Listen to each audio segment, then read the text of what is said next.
Bismillahirrahmanirrahim. Assalamualaikum warahmatullahi wabarakatuh. Baik, pada kesempatan kali ini saya akan mempresentasikan materi mengenai PPH pasal 21 dengan dosen pengampu Bapak Dr. Wirmi Eka Putra, SE MSI CIKNR, dengan saya sendiri, Puan Maharanti, NIM C1C020082, kelas R10 Akuntansi 2020. Baik, pembahasan pertama mengenai pengertian pajak penghasilan pasal 21. Di mana yang telah dipaparkan, adapun juga pajak penghasilan pasal 21 adalah pajak dikenakan atas penghasilan sehubungan dengan pekerjaan atau jabatan, jasa dan kegiatan yang dilakukan oleh wajib pajak orang pribadi, subjek pajak di dalam negeri. Dan juga pengertian PPH pasal 21 menunjukkan pajak penghasilan pasal 21 merupakan pajak yang dipotong oleh pihak lain, dengan kata lain, pajak penghasilan 21 tidak dibayarkan sendiri oleh wajib pajak. Selanjutnya membahas mengenai subjek pajak PPH pasal 21.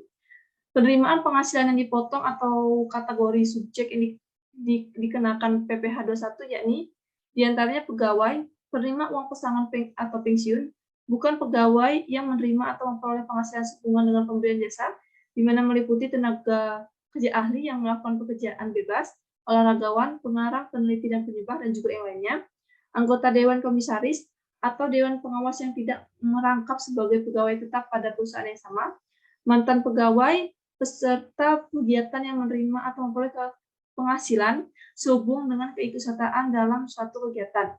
Selanjutnya, objek pajak PPH pasal 21, di mana semua penghasilan yang diterima oleh orang pribadi yang berasal dari pemberian penghasilan adalah objek pajak penghasilan pasal 21 sepanjang berhubungan dengan pekerjaan, jasa, kegiatan orang pribadi tersebut. Di antaranya penghasilan yang diterima atau diperoleh pegawai tetap, baik berupa penghasilan bersifat teratur maupun tidak teratur, penghasilan yang diterima atau diperoleh penerima pensiun secara teratur, penghasilan berupa uang pesangon, uang manfaat pensiun, tunjangan hari raya, atau jaminan hari tua yang dibayarkan sekaligus, penghasilan pegawai tidak tetap atau tenaga kerja lepas, imbalan kepada bukan pegawai, imbalan kepada peserta kegiatan, penghasilan berupa honorarium atau imbalan yang bersifat tidak teratur, penghasilan berupa jasa produksi, penghasilan berupa penarikan dana pensiun oleh peserta program pensiun yang masih berstatus sebagai pegawai.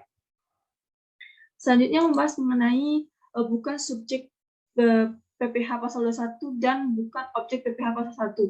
Di mana bukan subjek PPH pasal 21 yakni seperti penjabat perwakilan diplomatik dan konsultan atau penjabat lain dari negara asing, dan penjabat perwakilan organisasi internasional yang telah ditetapkan oleh Menteri Keuangan. Adapun bukan objek PPH pasal 21, diantaranya pembayaran manfaat atau santunan asuransi, penerima dalam bentuk natura, dan atau kenikmatan pajak penghasilan dalam bentuk apapun yang diberikan oleh wajib pajak atau pemerintah, iuran pensiun, zakat di mana yang diterima oleh orang pribadi yang berhak menerima dari badan lembaga amil zakat, beasiswa. Selanjutnya membahas mengenai penghasilan tidak kena pajak atau PTKP PPH pasal 21, di mana menurut Undang-Undang Pajak Penghasilan Nomor 36 Tahun 2008, pasal 7 PTKP merupakan jumlah pendapatan wajib pajak yang pribadi yang dibebaskan dari PPH 21. PTKP berfungsi sebagai pengurang dari penghasilan neto bersih wajib pajak, dan PTKP digunakan sebagai dasar perhitungan PPH 21, di mana yang ditampilkan pada tabel dan dibagi menjadi 3 golongan, yaitu TK tidak kawin, K kawin, K garing I, yaitu kawin dengan penghasilan istri gabung dengan digabung. Adapun slide selanjutnya membahas mengenai besaran PTKP setahun yang berlaku mulai 1 Januari 2016, di mana poin pertama sebesar 54 juta untuk wajib pajak orang pribadi, 4.500.000 tambahan untuk wajib pajak kawin, 54 juta tambahan untuk seorang istri yang penghasilannya digabung dengan penghasilan suami, sebesar 4.500.000 tambahan untuk setiap anggota keluarga saudara dan keluarga sementara dalam garis keturunan lurus atau derajat, serta anak dengan anak angkat yang menjadi tanggung sepenuhnya sebanyak maksimal 3. Di mana perhitungan PTKP ditentukan menurut keadaan pada awal tahun pajak atau awal bagian tahun pajak. Perhitungan PTKP untuk pegawai lama dilakukan dengan melihat keadaan pada awal takvim, yaitu 1 Januari. Selanjutnya membahas mengenai mekanisme dan tarif pemotongan PPH pasal 21. Di mana pemotongan PPH pasal 21 dan atau PPH pasal 26 meliputi diantaranya pemberian kerja yang terdiri dari orang pribadi dan badan, cabang perwakilan dan atau unit, dan juga yang lainnya, bendahara atau pemegang kas pemerintah, dana pensiun, badan penyelenggara jaminan sosial tenaga kerja, dan badan yang lain yang membayarkan uang pensiun secara berkala dan tunjangan hari tua atau jaminan hari tua. Orang pribadi yang melakukan kegiatan usaha atau pekerjaan bebas serta badan yang membayar dan penyelenggara kegiatan. Selanjutnya, mengenai tarif pemotongan PPh pasal 1, di mana tarif pajak adalah dasar pengenaan pajak terhadap objek pajak yang menjadi tanggungannya. Tarif pajak biasanya berupa persentase. Dalam pengenaan pajak adalah nilai berapa uang yang dijadikan untuk perhitungan pajak yang terutang. Berdasarkan pasal 17 ayat 1 Undang-Undang PPh, perhitungan tarif pajak pribadi menggunakan tarif progresif dengan tarif pajak progresif tertinggi 30%.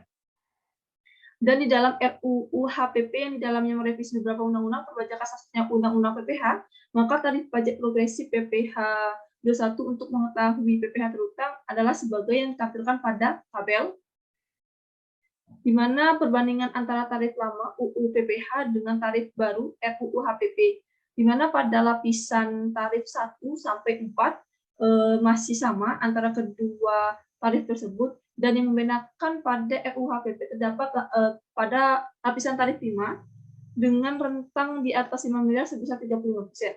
Baik, selanjutnya membahas mengenai kewajiban pemotong PPh pasal 1. Pemotong pajak ialah orang pribadi, badan atau BUMN yang mempunyai kewajiban untuk melakukan pemotongan pajak terhadap penghasilan yang diperoleh oleh wajib pajak. Di mana kewajiban bagi pemotong PPh pasal 1 itu diantaranya, pemotong wajib mendaftarkan diri ke kantor KPP sesuai dengan ketentuan yang berlaku, dan pemotong wajib menghitung, memotong dan menyetorkan dan melaporkan PPh pasal 21 yang terutang untuk setiap bulan kalender. Pemotong juga wajib membuat catatan atau kertas kerja perhitungan PPh 21 untuk masing-masing penerima penghasilan.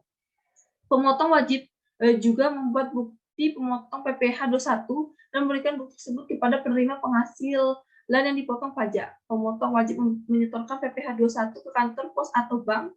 Pemotong wajib melaporkan pemotongan dan pelaporan PPh 21 untuk setiap masa pajak yang dilakukan melalui penyampaian surat pemberitahuan masa PPh 21 ke KPP tempat memotong PPh 21 terdaftar paling lama 20 hari setelah masa pajak berakhir. Baik, sekian yang saya dapat sampaikan atau saya presentasikan. Mohon maaf jika ada kesalahan atau hal yang kurang berkenan. Semoga apa yang disampaikan dapat diterima dan dipahami. Sekian dari saya. Terima kasih. Wassalamualaikum warahmatullahi wabarakatuh.